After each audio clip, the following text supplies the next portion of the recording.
welcome to the Collabo Conversation 2021.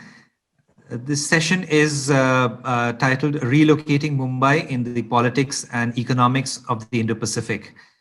My name is Akshay Mathur. I am the Director of Observer Research Foundation in Mumbai. And I also hold the joint responsibility of the geoeconomics program at ORF across all the centers. So I welcome you to this discussion. We have five panelists here, including me, and we have Peter joining from Australia. Peter is currently is a chancellor at the University of Queensland, but he's an All India hand. He was a secretary with the Department of Foreign Affairs. So welcome, Peter. Thanks very much, Akshay. Delighted to join you. We have Jiwoo Shen. He's the director of the Asia Global Institute based out of Hong Kong. It's an institute that focuses on geoeconomics and geopolitics in Asia and runs a very interesting program called the Asia Global Fellows, pulling in mid-career professionals from around the world to train and coach them on the developments in international relations that take place in Asia. So Jiwoo, welcome. Thank you, Akshay, for having me on this panel. And I have Mr. Kurihara, who's joining us from New Delhi. He's with the Japan Bank for International Cooperation. Welcome, Kurihara-san. Thank you for having me. And of course, Raji Rajgopalan. She is an expert with the Observer Research Foundation, heads our nuclear and space initiatives, but a strategic studies scholar, not just known with ORF, but in India, in the region, and around the world. So Raji, welcome and thanks for being here. Thanks so much for having me here, Akshay. Thank you. So the flow is, I have an opening question for all of you, which is actually the title of this session. We want to look at how to position and how to locate Mumbai in the geoeconomic and geopolitical developments of the Indo-Pacific. And there is a reason why we have this panel on this conference. We are trying to understand how India's economic diplomacy is projected through Mumbai. And we're trying to also juxtapose it with the developments in the Indo-Pacific now. As you all know, this is a session and this conference is in collaboration with the government of Maharashtra. So one of the things we are trying to identify is what can Mumbai do? What can India do to support Mumbai better with its diplomacy in the region, both economic diplomacy as well as strategic diplomacy.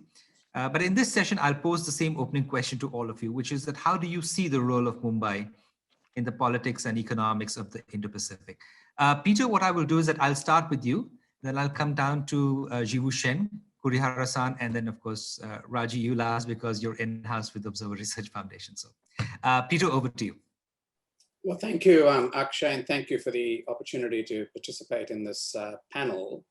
So I think when you're thinking about the positioning of Mumbai, it's impossible not to connect it to the broader positioning of India in the Indo-Pacific. I think the two are quite closely tethered. So how far Mumbai can go in repositioning, what character that positioning could take, I think is going to depend very much on the way in which India fits into the broader currents of the Indo-Pacific.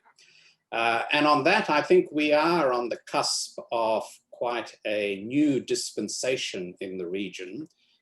Much of it is driven by what is happening in the broader geopolitics of the US-China relationship, but not all of it is US and China. To put it as sort of bluntly as I can, we are moving from a framework of engagement with China to one where we have to combine engagement with constraining China in relation to some of its geopolitical ambitions and also in terms of the pattern of its behavior.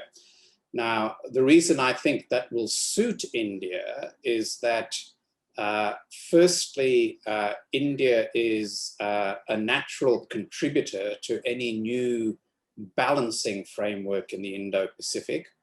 Secondly, India is going to be a large economic player and an even larger economic player if it can get its growth rate back up to 6, 7, 8%. And thirdly, because I think all countries are pursuing diversification strategies, and India is on the top of the list for most of those countries. So what can Mumbai itself do against that backdrop? Well, firstly, I think there is a role for Mumbai as a generator of ideas on economic reforms in particular, reforms that will boost the Indian economy. And I think Mumbai is well placed to contribute to that conversation, whether it is a restructuring of the financial services system, whether it's the more traditional list of reforms, land, labor, infrastructure development, and so on. Secondly, I think there is a role for Mumbai in India's soft power agenda. So Mumbai, of course, is the home of Bollywood, and Bollywood, if you like, is a symbol of one strand of India's soft power. But I think Mumbai as an arts cultural center has a role to play in projecting a role for India as a country with a civilizational contribution to global affairs, not just an economic contribution. And I'll just mention two other things which I think are going to be important for the future of India's economic narrative.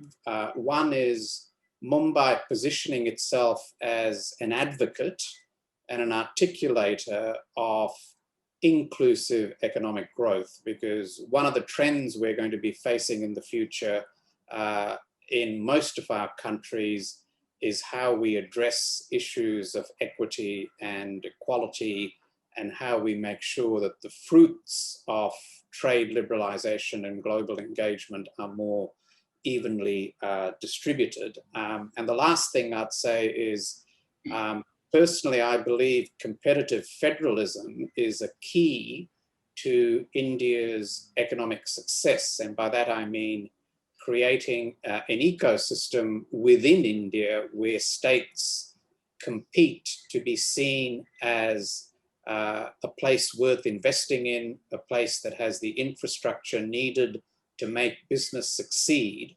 And Maharashtra is, of course, the largest state economy in India. And if Maharashtra is leading that push for competitive federalism, it has a much better chance of success. So very broad brush comments, Akshay, but happy to return to any of them later.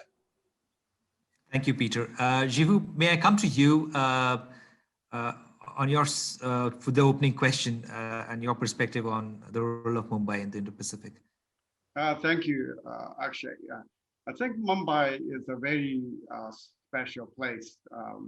I have been fortunate to visit Mumbai about a year ago, and I really was very much impressed. Of course, historically, Mumbai or the Indian Ocean played a very significant role, roughly from the 8th century all the way until the late 18th century, because after the 18th century, much of the focus shifted from the Indian Ocean to the Atlantic. But I think with all the mess in the US domestically, and also with the rise of the Chinese economy, and of course, the rise of Japan first and South Korea, followed by the rise of China, and then now India is on the way up as well. I think the focus now has definitely shifted much from the Atlantic Ocean to the Indian Ocean. I think the Pacific Ocean probably had its best time, of the last century, or especially of the last half century, with the economic booms in Japan and then Korea, China, and Asian tigers. Now it's time for the Indian Ocean again. As India, as I mentioned earlier, is on the way up. So I think for Mumbai to be positioned correctly and preemptively as this Indo-Pacific concept is still being sort of developed, worked out. This is a very good time to have this dialogue and have this planning ahead. Of course, in the larger context, Peter mentioned earlier about China and so on. I think for the most part, given probably, given the recent success of the last 40 years, China now geopolitically and also economically is kind of moving more inward, focusing more on the domestic economy and domestic politics and so on, trying to project China's power internationally in China's own ways. In this process, of course, Hong Kong has been on the verge now to be just one of the cities in the greater People's Republic of China, which means, unfortunately, the unavoidable decline of Hong Kong as a very key international financial center. So in that background, with Hong Kong's decline as an international financial center, or as well as an international trade center, this should present a great opportunity for Mumbai. I have heard many people saying that this should present a great opportunity to Tokyo and Seoul and so on. But I have to say, Japan is very much more focused on Japan, even though the export sector for Japan is very big. The mindset is much more closed.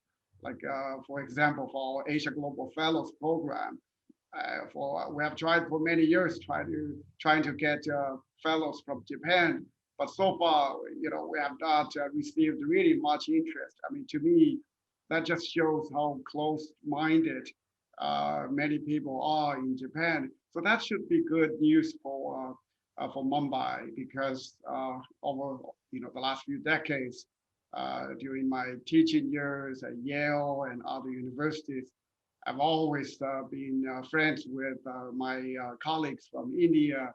As I mentioned this to Akshay before many times. So I think this is a good time for Mumbai to also try to recruit many Indian Americans and Indian Europeans or Indian British, Indian Canadians to really attract them and move back to work in Mumbai. Just as the Indian Ocean's time is re-emerging again. There are a few other things that I would like to share with you later on in the discussion, but let me just stop right here. This is a good time for Mumbai. I think I wish I could be spending time in Mumbai in the next 10 years. So it should be fun, yes. Well, Chivu, as we get back to the physical world, I hope that we can invite you more frequently so that you can spend more time physically in Mumbai once the vaccination is in place. But I will come back to Chivu on some of the points you want to make. Kurihara-san, your comments on your opening perspective on the role of Mumbai, maybe as a financial city. In the region, in Asia Pacific, and Indo-Pacific. Thank you, and thank you for this opportunity. My name is Toshi Kurihara, Chief Rep of JBIC New Delhi office, and I would like to speak some of my views, personal views, on the Mumbai in the Pacific. And yeah, I've been many times in the Mumbai, and I like the city. I'm now in Delhi, but with different culture and backgrounds. And my colleagues actually like Mumbai more than actually Delhi. So many attractive points. And first, I would like to speak some of the macro views on the Mumbai's location. And Japan is now keen on the working with like-minded countries. The importance of Quad cooperation is being noticed. Japan, India, Australia, and United States. And Mumbai is in the important location that, for instance, for Japanese, you can easily reach out to the, for instance, Middle East and African countries.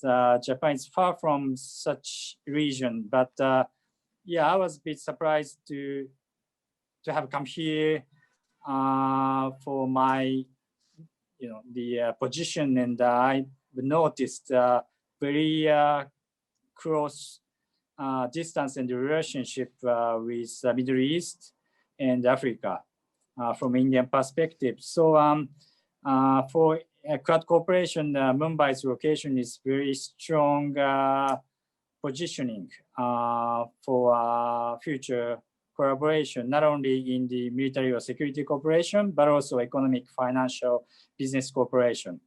And of course, Quad cooperation has initiated initially primarily for security dialogue, but more important is strong ties in terms of business and finance and more kind of people-to-people private-based collaboration.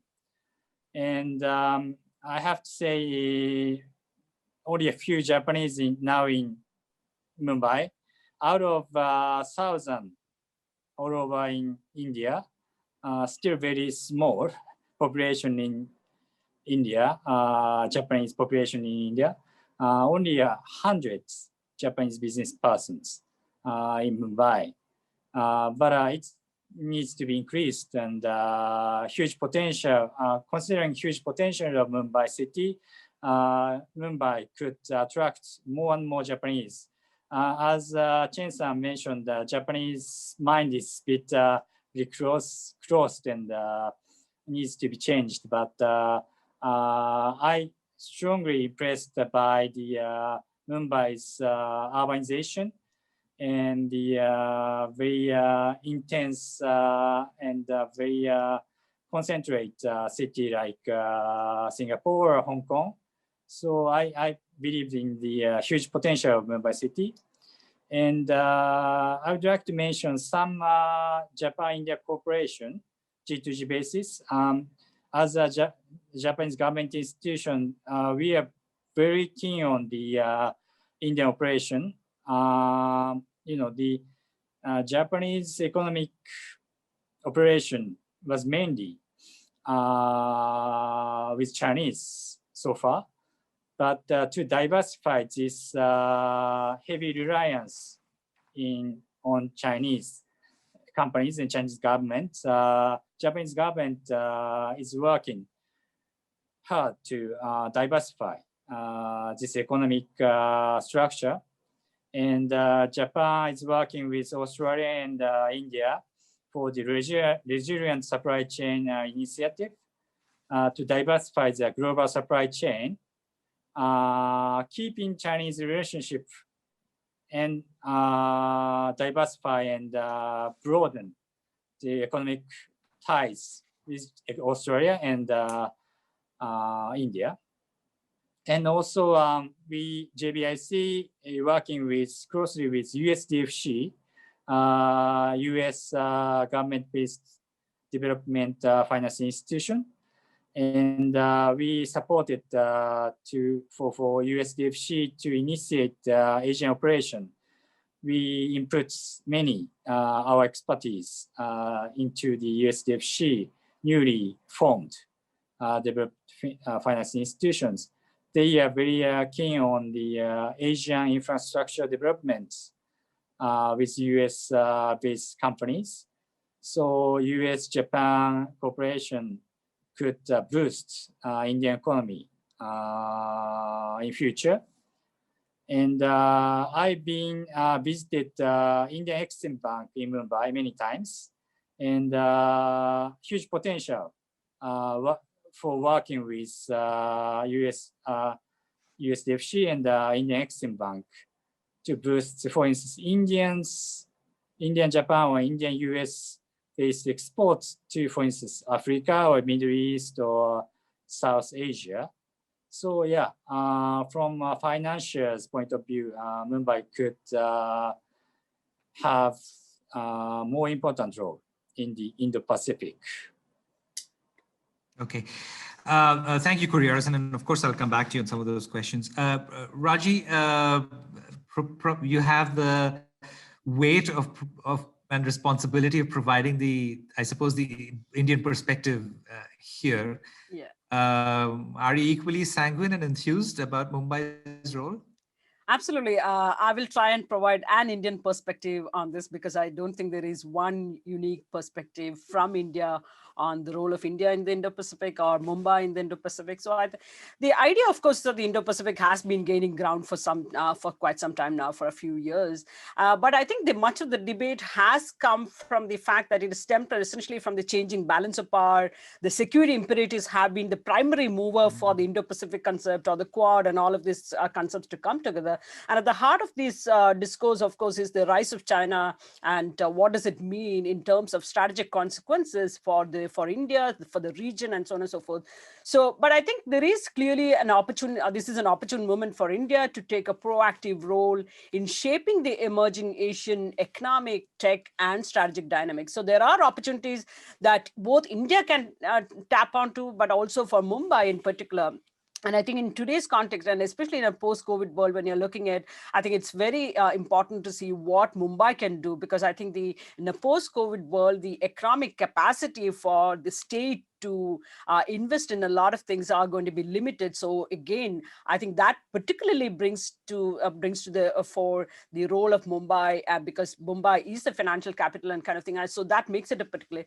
But I think there is a broader point again, something that was touched upon by the previous speakers. India is certainly emerging as a more strategic trade partner. India is no more looked at in the traditional frame of even economic engagement. There is a new approach being given there. So this again comes from the acknowledgement, from the recognition of over dependence on one particular country, China, and there are serious efforts at disentangling from China, and there are conscious decisions being made to move out of more manufacturing, for instance, out of China. And I think here India could offer itself as an attractive strategic trade partner who you can work with, not just in the traditional trade and investment sectors, but increasingly become a partner in for instance, the global supply chain. Again, Kurihara-san talked about, for instance, how there is already an India, Japan, Australia global supply chain resilience initiative, how Mumbai can plug in itself in this particular regard as an important player. But for a moment, I'm not saying that this is going to be all easy, because I think the trade and the kind of trade and investment opportunities that China, for instance, created and fostered for several decades, in a sense, I think it's going to be very difficult, first of all, for industries to move out of China.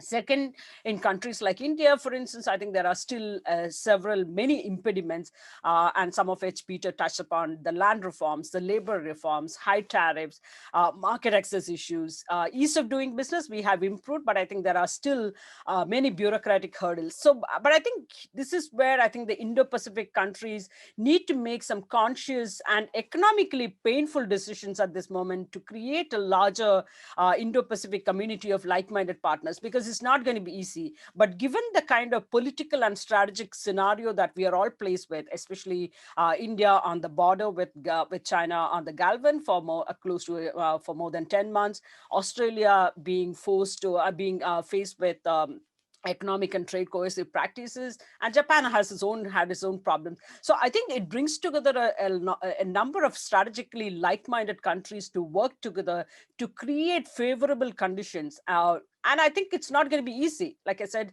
the kind of sort of environment and the conditions that China created was very different to attract the best from around the world. But I think here is where we need to take some painful, economically painful decisions. But I think in the longer term and the medium to longer term, I think this is going to be beneficial.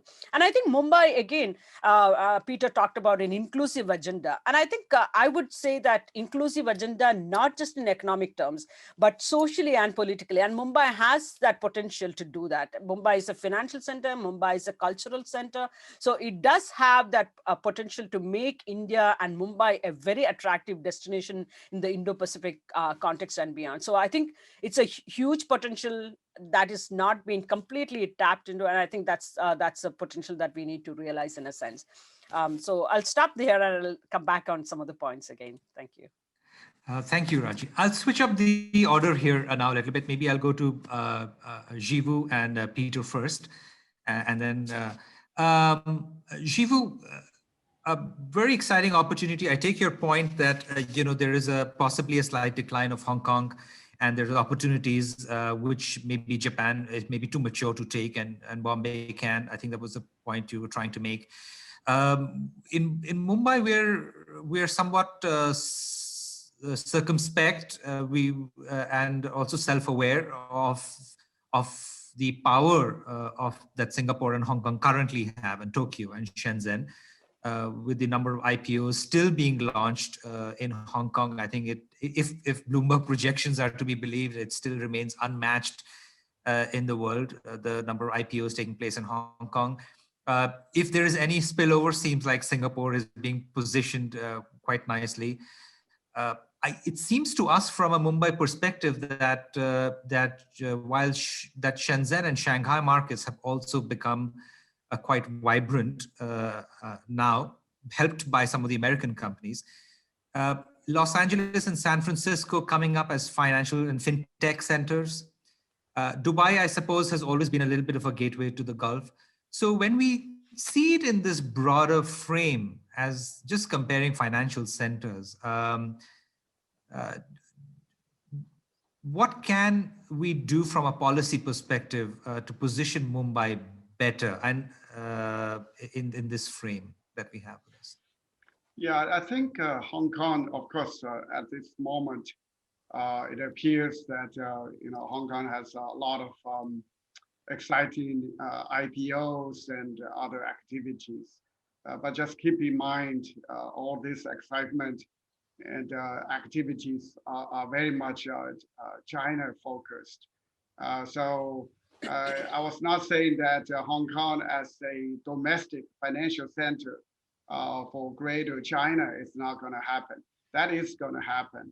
But unfortunately, as China is closing itself off in terms of access by foreign players, foreign corporations.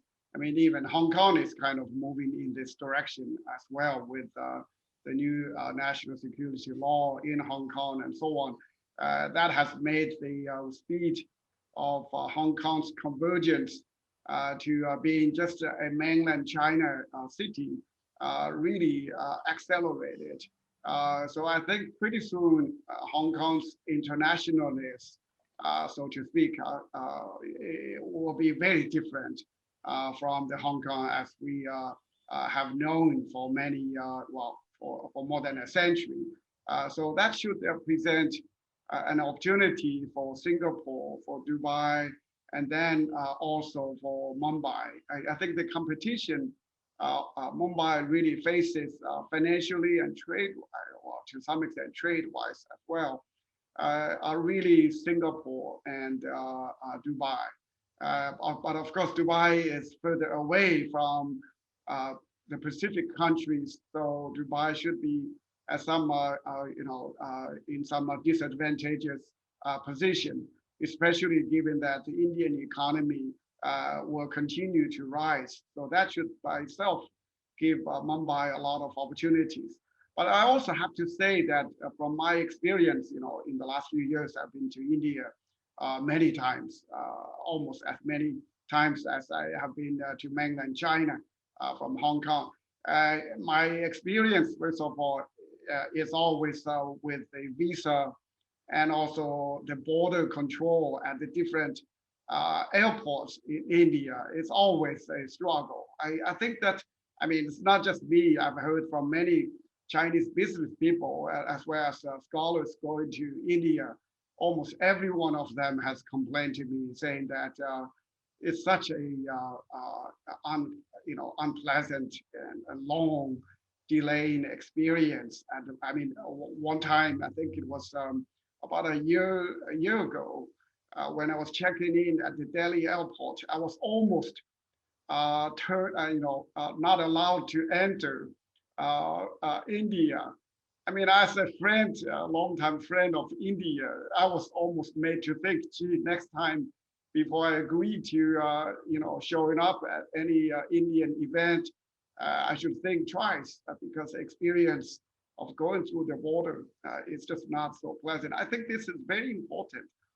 If Mumbai wants to be an international financial center, I mean, the friendliness, the airport and the airports in India, the foreign business travelers and others experience, it's like the first experience, right? So, and then secondly, I think also a more concrete piece of advice is, Hong Kong has been very successful in making itself a very unique international city from a global perspective, partly because the judicial system in Hong Kong has a lot of foreign judges.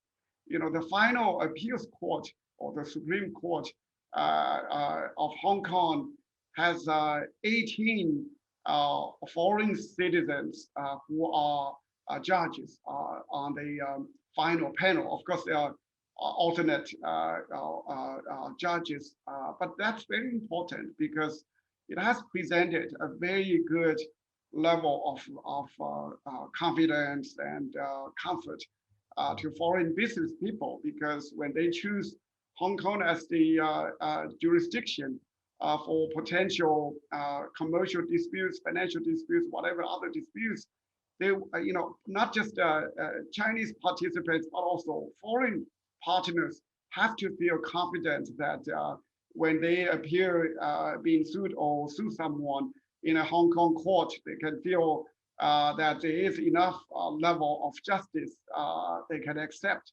I think if Mumbai can at least move in this direction to some extent, that should present a very different outlook to international business people. I know this is from a nationalistic perspective. Chinese people cannot accept this. I know Indians may have a tough time accepting this as well. But maybe given the historical background and culture, Mumbai can give it a try. At least have to occasionally have some Australian judges or British, or maybe I guess Indians would have a tougher time seeing British judges playing a role. But maybe some judges from other common law countries can occasionally play a role in some cases. That should change much of the picture and the perception. Anyway, let me stop here. You're right. I'm not sure about the British judges, but there is a determined effort to make Mumbai a center for international arbitration because most of the contracts are currently have Singapore or Hong Kong or some of the other cities listed. And in fact, there isn't we have established something called the Mumbai Center for International Arbitration. It's an experiment, it is being developed, but it requires so much more investment. I mean, not just in terms of monetary terms, but it requires a certain regulatory framework for it to thrive. And I hope we know the team and the people running it, and we hope that can at least start to change the direction of adjudication in the city. So, but your point is well taken. Peter, maybe come back to you. Your India economic strategy is your latest work, I should say, although you have followed and contributed to discussions in Indian policy making for a long time. But that is a really signature document that you've done. It's so well done with clear recommendations for the Australian government on how Australia can engage with India. I was particularly taken by a comment you made on competitive federalism in your opening remarks. And I think you've made a strong case for engaging with the states as well in that report.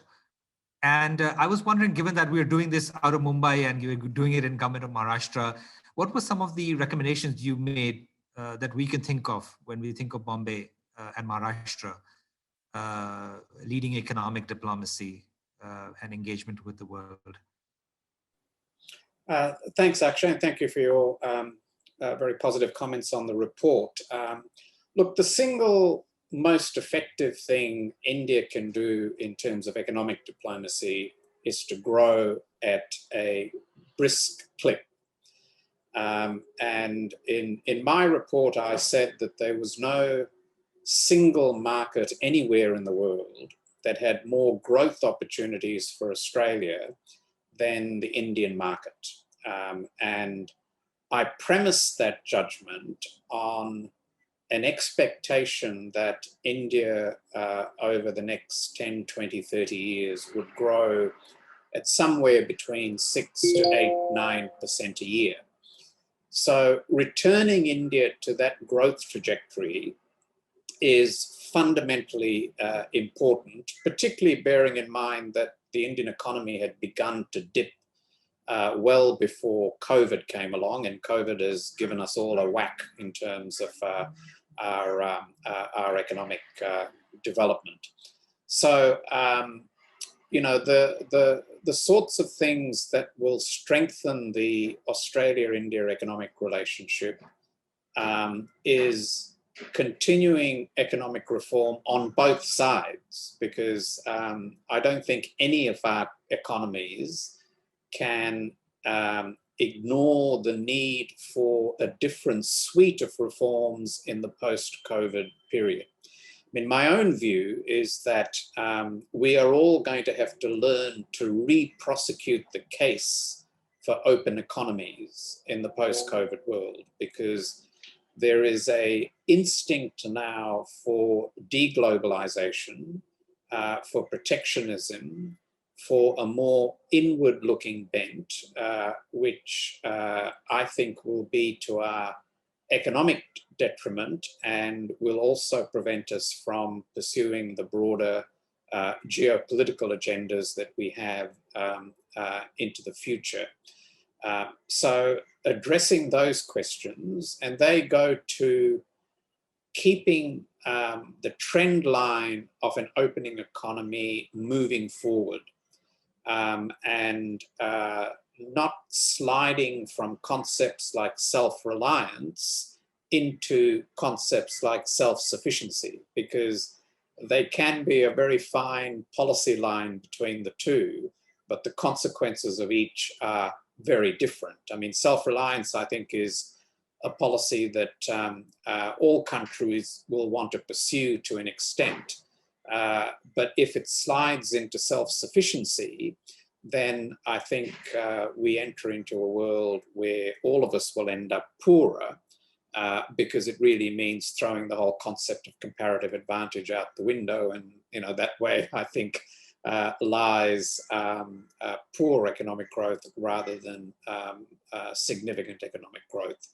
So I think, you know, I think India has a big role to play in that, in terms of demonstrating how this can be done, and demonstrating how it can be done in a big, messy democracy like India, because we all recognize that that poses particular challenges. So focusing on the ease of doing business, I think, is very important, and I'm very pleased that that's sort of high up on the list of Indian government priorities, whether it's at the center or at the state.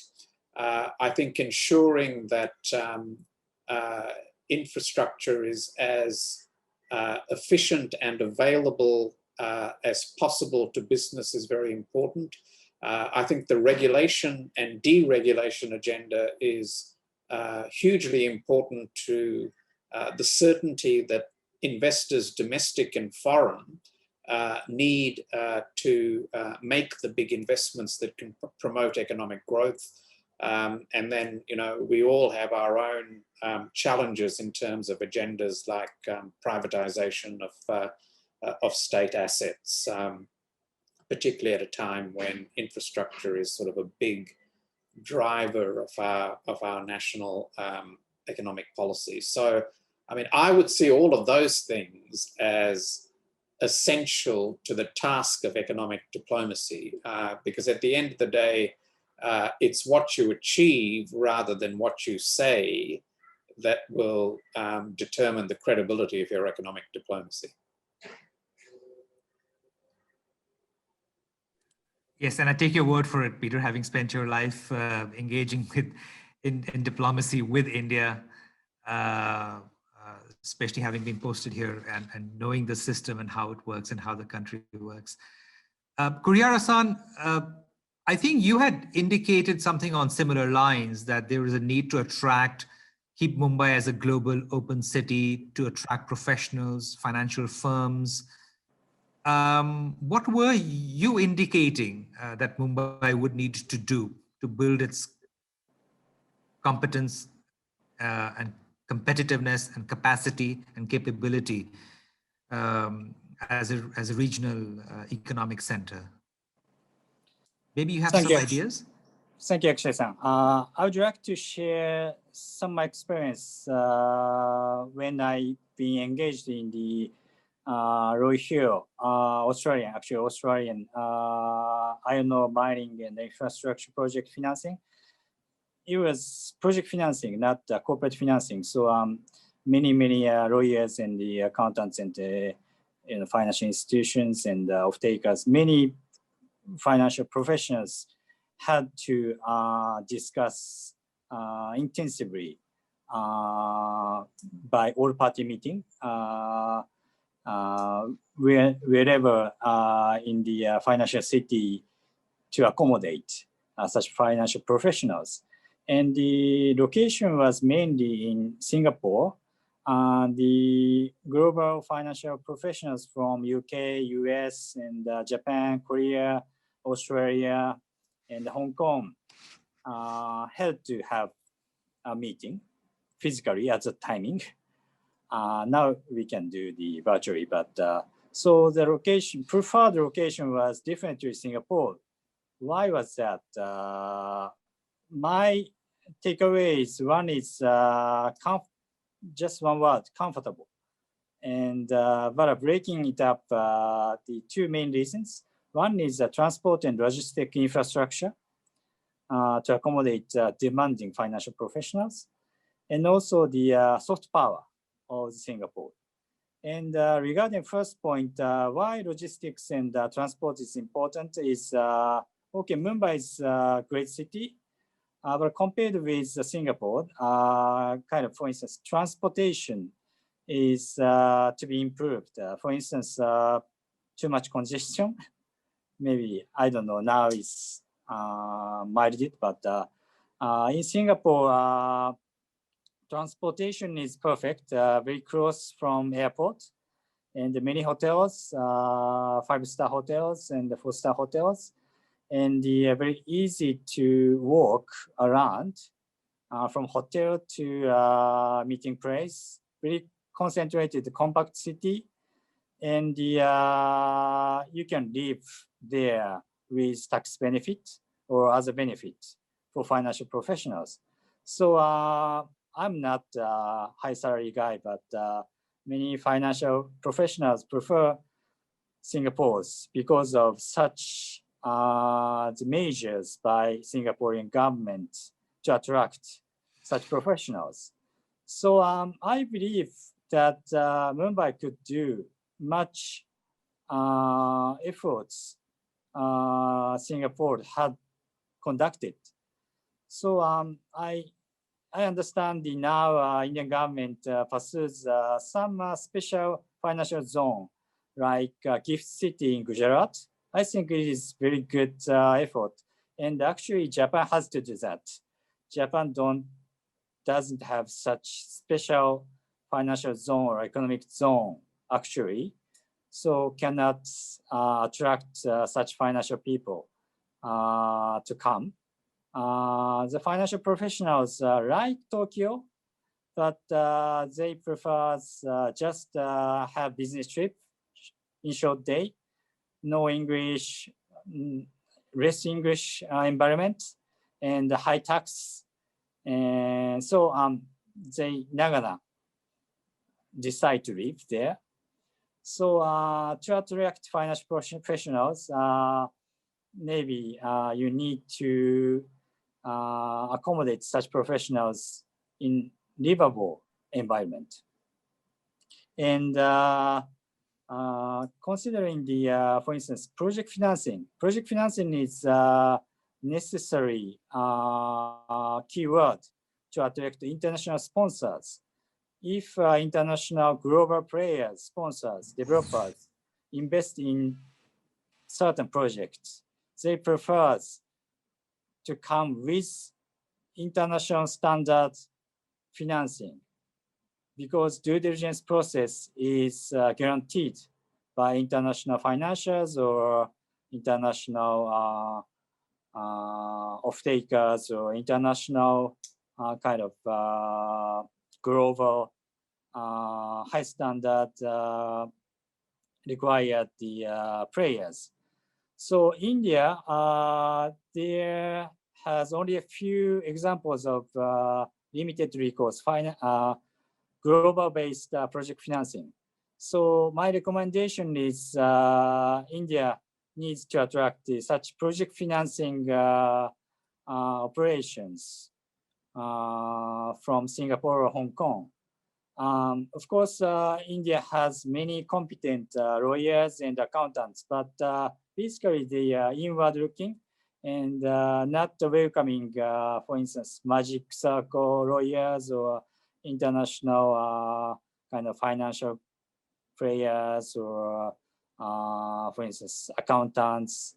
So India would be more flexible to invite such global houses, of course, controlling some of compliance or kind of financial kind of coercion issue. I would mention the Australian is very good place to attract the financial players. Australian banks are very international and very open for the, for instance, global lawyers and global accountants. Of course, you might need to be cautious a little bit, but I believe such global players are beneficial more than the harmful. So I would like to cooperate with the global players in the more global players in the operation. Thank you. Certainly, Australian lawyers would be easier, I suppose, to get than British judges. But I think the point here is clear that there is certain competence in the international market of professionals that we need to attract. Raji, lots of recommendations for us to take home. What do you make of all these suggestions? No, I think one of the most interesting aspect, which again I mentioned in the initial opening remarks, is about the global supply chain initiatives. And I think that's gaining a lot more traction in the current post-COVID context in a sense. And I think Mumbai in that context can play an important role. It's the financial capital of India and Mumbai, but needs to focus on creating an environment, nurturing an environment that will enhance Indian position in the global supply chain. Because even though many countries had understood the pitfalls of this over-reliance on one single source and therefore diversification of the supply chains to be done, both for economic and national security. This is not for the not easy for the industries or many governments to even do something about it. But there is a greater recognition today, and there is that moment to kind of. So it is an opportune moment. In fact, the pandemic brought home some very bitter truths, shown us a lot of the vulnerabilities as to how easily the supply chain can weaken and break down systems and so on and so forth. So given Mumbai's status as a financial capital, it can take the lead in exploring India's potential to become a global supply chain leader, even in the Indo-Pacific and beyond. But I think the big industry houses, for instance, located in Mumbai, have an important role in pushing further opening up of the economy, address some of the land acquisition issues, labor reforms, because industries as an active stakeholder in that sense can ask for these reforms, can push for these reforms, and otherwise it's not going to be easy to get things moving in a sense, because these have been issues that have been debated for very long with not very solid concrete results so far. Similarly, you have developing smart cities, for instance. And again, these have been part of the Indian foreign policy diplomatic outreach in a sense. When Modi goes to Tokyo and talks about some of these things, or when he's in Berlin talks about some of these issues, these are some of the things he's talking about. Increasing day-to-day applications of IoT, for instance, Internet of Things, or many other tech areas. Mumbai, I think, should take the lead in these kind of conversation. India has a well-developed technology base, both in terms of manpower and expertise, and that can be used effectively to create larger tech partnership with Australia. In fact, last year we did a study with the Australian, one of the think tanks, in creating conversations of exactly this kind in high-tech areas. Where do we how do we leverage our base in a sense? So you can actually create larger tech partnership with Australia, Japan, South Korea, Taiwan. And these are some of the names in the Indo-Pacific, but you have the Tatas, you have the Mahindras, you have the L&T in Bombay. So how do you get these big houses, to industry houses, to talk to others, to create larger those conversations? And I think that's something that needs to be done. But I think you also can create more sustainable and innovative opportunities while you're looking at Bombay. For instance, partner cities initiatives. I think this is something that has been going on for some time. But have Mumbai pair with other cities like Sydney, for instance, or Tokyo, and create longer-term sustainable bonds that will look at each other, not just through the economic prism, but I think people-to-people linkages, cultural linkages, I think those are also extremely important. I just want to quickly talk on one particular point that Kurihara-san earlier mentioned about the Quad in a sense. And again, this is important, very important policy from a political perspective, policy perspective issue.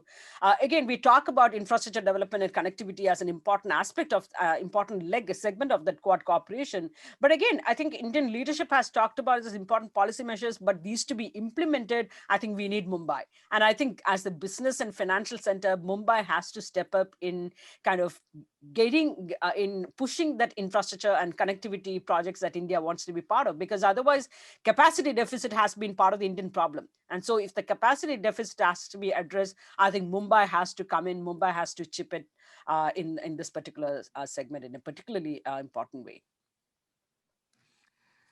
Well, thank you, Rajiv, for that.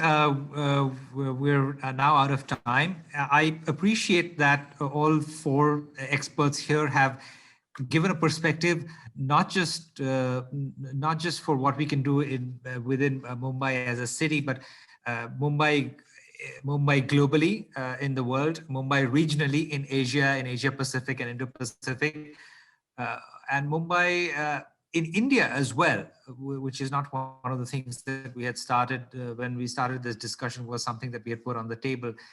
And also Mumbai as a city. And so I think the recommendations and perspectives on all four levels, I take one common theme from all of you, which is that for Mumbai to realize its potential, it needs to be more open. It needs to focus on growth. Its industry houses need to pick up. It needs to attract the right kind of professionals.